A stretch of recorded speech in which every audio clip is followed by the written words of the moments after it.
दुख का कारण। एक शहर में एक आलीशान और शानदार घर था। वह शहर का सबसे खूबसूरत घर माना जाता था। लोग उसे देखते तो तारीफ किए बिना नहीं रह पाते। एक बार घर का मालिक किसी काम से कुछ दिनों के लिए शहर से बाहर चला गया। कुछ दिनों बाद जब जब वह वापस लौटा तो देखा कि उसके मकान से धुआं उठ रहा है। करीब जाने पर उसे घर से आग की लपटें उठती हुई दिखाई पड़ी। उसका खूबसूरत घर जल रहा था। वहां तमाशबीनों की भीड़ जमा थी जो उस घर के जलने का तमाशा देख रही थी।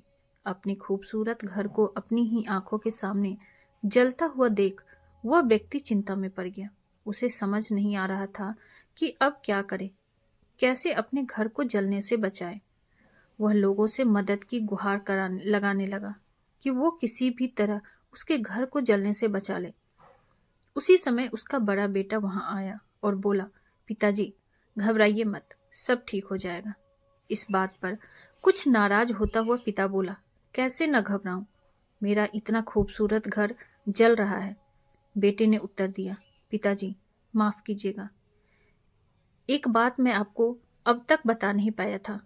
कुछ दिनों पहले मुझे इस घर के लिए एक बहुत बढ़िया खरीदार मिला था। उसने मेरे सामने मकान की कीमत की 3 गुनी रकम का प्रस्ताव रखा।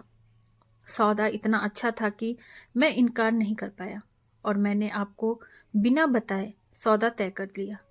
ये सुनकर पिता की जान में जान आई। उसने राहत की सांस ली और आराम से यूं खड़ा हो गया जैसे सब कुछ ठीक हो गया हो।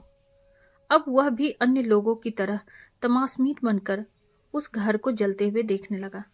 तभी उसका दूसरा बेटा आया और बोला, पिताजी हमारा घर जल रहा है और आप हैं कि बड़े आराम से यहाँ खड़े होकर इसे जलता हुआ देख रहे हैं। आप कुछ करते क्यों नहीं? बेटा, चिंता की बात नहीं है। तुम्हारे बड़े भाई ने ये घर बहुत अच्छे दाम पर बेच दिया है। अब ये हमारा नहीं रहा, इसीलिए अब कोई फर्क नहीं पड़ता। पिता बोला, पिताजी भैया ने सौदा तो कर दिया था, लेकिन अब तक सौदा पक्का नहीं हुआ है। अभी हमें पैसे भी नहीं मिले हैं। अब बताइए, इस जलते हुए घर के लिए कौन पैसे देगा? यह सुनकर पिता फिर से चिंतित हो गया और सोचने लगा कि कैसे आग की लपटों पर काबू पाया जाए। वह फिर से पास खड़े लोगों से मदद की गुहार लगाने लगा। तभी उसका तीसरा बेटा आया और बोला, पिताजी घबराने की सच में कोई बात नहीं है। मैं अभी उस आदमी से मिलकर आ रहा हूं जिससे बड़े भाई ने मकान का सौदा किया था। उसने कहा है कि मैं अपनी जुबान का पक्का हूं। मेरे आदर्श कहते हैं कि चाहे जो भी हो जाए अपनी जुबान पर कायम रहना चाहिए। इसीलिए अब जो हो जाए, जुबान दी है तो घर जरूर लूंगा और उसके पैसे भी दूंगा। पिता फिर से चिंता मुक्त हो गया और घर को जलते हुए देखने लगा।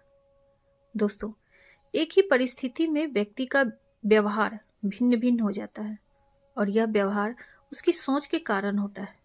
उदाहरण के लिए जलते हुए घर के मालिक को ही लीजिए।